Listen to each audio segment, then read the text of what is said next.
Very good morning to you all, my dear children. How are you all? Hope all are fine and doing great.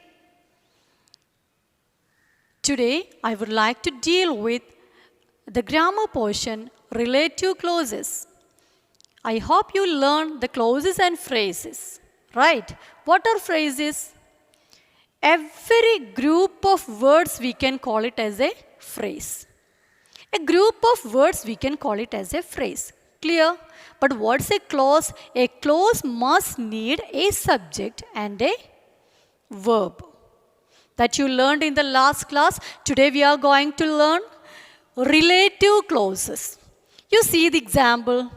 Mother is the person who does not want to keep Adolf. Okay, same like this is the burrow which Adolf dug. Next example. This was the place where father found the rabbit. Next one. It is the time when we should feed Adolf. Okay, can you see some part I underlined here?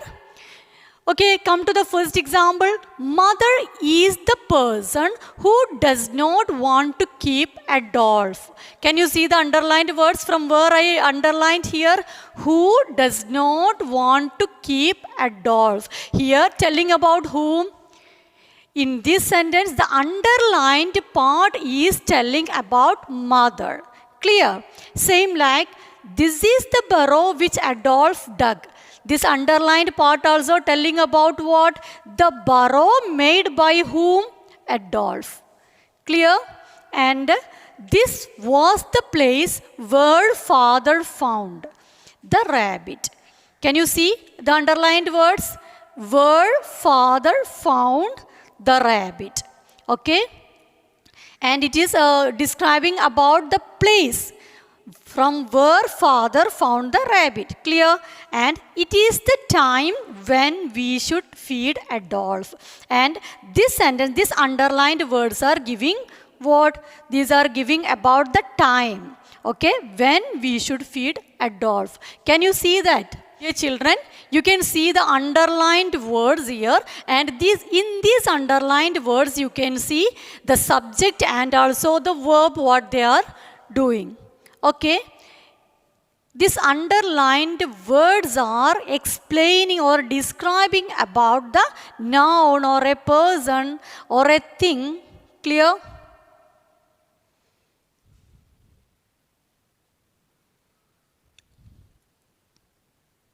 So, my dear children, this underlined words, that means this underlined clause.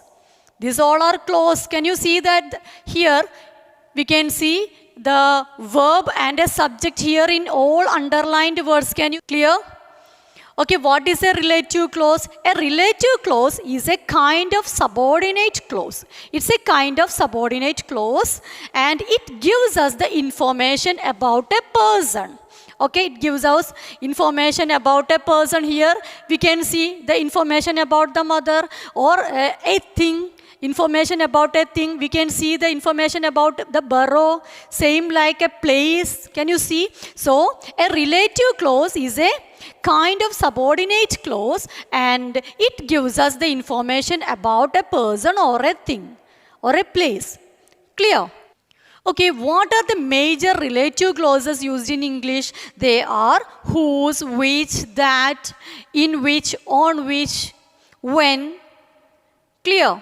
Okay, these are the major relative clauses used in English. Okay. I gave you some examples related to that. And my dear children, let's move to the textbook. Please take page number 41. While watching the video, you should sit with your textbook. That is must. Okay, then only we can move along with it. Okay, please come to page number 41. And you can see there, the A section. Complete the following sentence with who, whose, which, that, in which, or on which. Okay, let me first question. Those dash study hard, usually do well in exams. Okay, which relative clause we can use there? Okay, which one will be apt for there? those who study hard. Okay, those who study hard usually do well in exam. Clear? Okay, then second question, there are many places in the country dash we haven't visited. Okay, what will be the answer? Which one is apt? Who, whose, which, that, in which or on which one is apt for that? There are many places in the country that we haven't visited. That. Okay. The third one, the chair dash Pradeep was sitting broke. The chair dash Pradeep was sitting broke. Okay, which is the answer? The chair on which Pradeep was sitting broke. Clear? Okay, fourth one. That is the woman dash daughter married a film star. Okay, that is the woman whose daughter married a film star. Whose daughter? Okay, what's the next one? The glass dash you broke was expensive. The glass dash you broke was expensive. Very easy. Which one will be apt there? The glass that you broke. Okay, next one.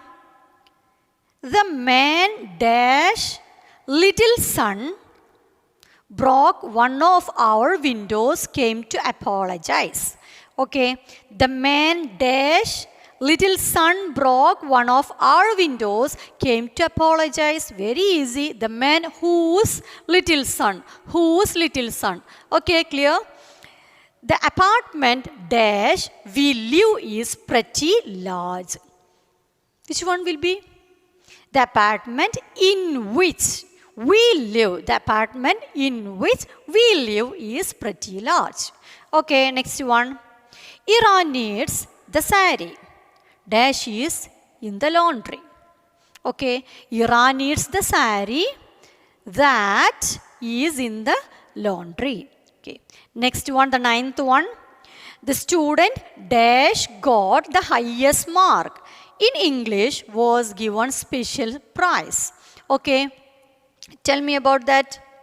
The student who got the highest mark in English was given a special prize. The blackboard on which the teacher was writing was cracked. On which, okay? All of you are coming along with me with your textbook. Okay, page number 42. Let's start that one. Combine the following pairs of sentences into one sentence each, as shown in the example. You have one example given here. Sheila spoke to the person. The person is an English teacher. How did they combine these two sentences? The person Sheila spoke to is an English teacher. Okay, that's the example given here. And let's go to the next questions. The school was a residential school. We choose the school. Okay, how can we combine these two? The school was a residential school. We choose the school. Okay, very easy. The school we choose was a residential school. Clear? Okay, let us see the second question. Latif can't find the dictionary. He was using it yesterday. Okay, how can we combine it?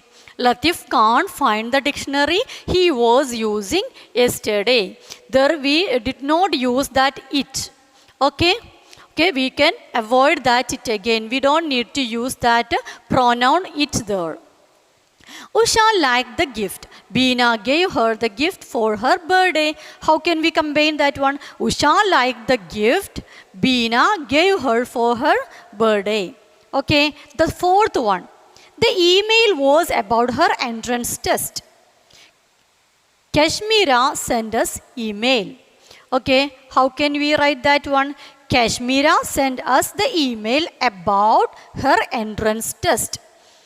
Listen here. Kashmira sent us the email about her entrance test.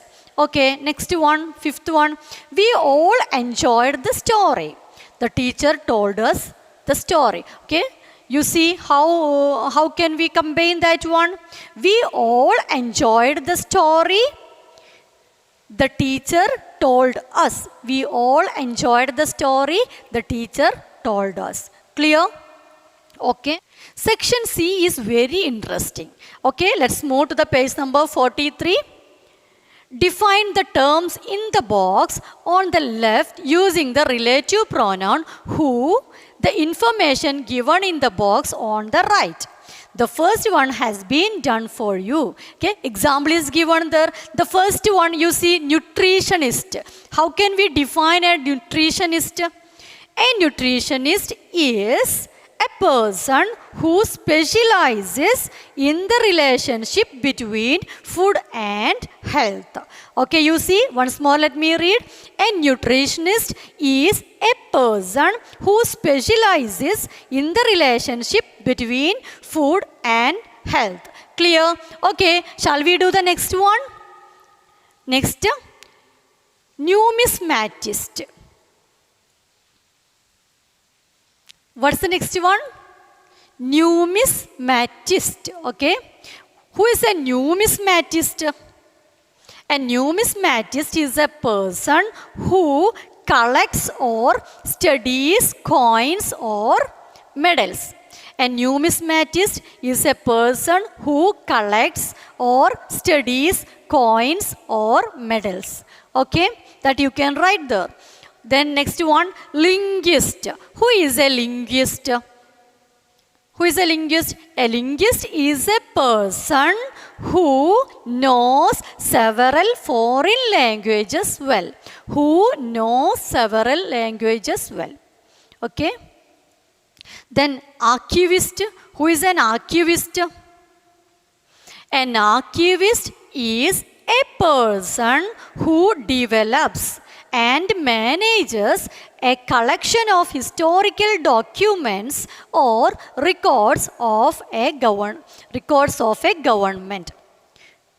Okay, tell me, who is an archivist? An archivist is a person who develops and manages a collection of historical documents or records of government, etc. Okay, next one, philanthropist. Who is a philanthropist? A philanthropist is a person who helps the poor and those in need. Okay, especially by giving money. Children, you must listen to your textbook also along with it. Okay, do the exercise along with me. The next one, pharmacist. Who is a pharmacist? A pharmacist is a person who prepares medicines and sells or gives them to the public in a shop or in a hospital. Okay. The next one, philatelist. Who is a philatelist? Who is a philatelist? A philatelist is a person who collects or studies stamps. Who is a philatelist? A philatelist is a person who collects or studies stamps. Next one, theologian. Who is a theologian? A theologian is a person who studies religion and beliefs. A theologian is a person who studies religion and beliefs. The next word is conductor. Who is a conductor actually? A conductor is a person who stands in front of an orchestra and directs their performance. A conductor is a person who stands in front of an orchestra and directs their performance. Next one, an archaeologist. Who is an archaeologist?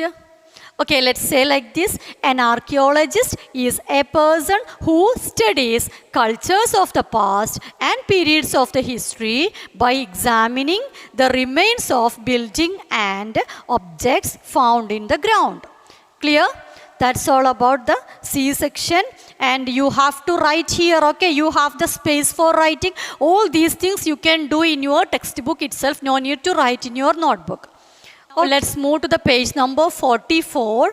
in this, we can see a box. Can you see the box which contains a number of words there? Let's see what are the words. Small, large, big, huge, little, tiny, massive, miniature, minute, compact, great, substantial, considerable, immense, vast, gigantic, extensive, microscopic. Did you get anything from this box? Yes, all these words are telling about the size of something. Clear? Size. It's telling about small and big. Different words are using to show small and big.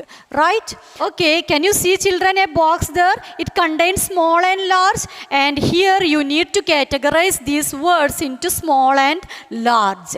So synonyms of small and large is given in that box that you want to categorize. Let's see what are the small words. Little, tiny, miniature, minute, compact, and microscopic. Little, tiny, miniature, minute, compact, and microscopic. These words are the synonyms of small. Okay, what about the large? We have big, huge, massive, great, substantial, considerable, immense, vast, gigantic, extensive. Listen the words of large. Big, huge, massive, great, substantial, considerable, immense, vast, gigantic, extensive. Okay, I hope you got all these. And one more filling the blanks related to this, that also we can do now. I grew up in a dash family. Okay, in the bracket, gigantic, extensive, large. Which one is apt for there? I grew up in a dash family. Which one? Very easy. I grew up in a large family. Okay. That dress is too dash for you. Small, tiny, little. Which one is good for there? Small. Okay. Then here is a dash. Something for your birthday. Minute, miniature, little. Here is a little, something for your birthday. Okay. She lived to a dash age. In the bracket, large, massive, great. Which one will be? Very easy. It is great. Okay. Okay. The fifth one, dash progress has been made in finding a cure for the disease. Okay. Big, considerable, large. That also we know. Which one? Considerable progress has been made in finding a cure for the disease. Okay, my dear children, all of you do all these exercises in your textbook itself. No need to write in your notebook. Okay, now it is the time for winding up. Thank you. Have a nice day.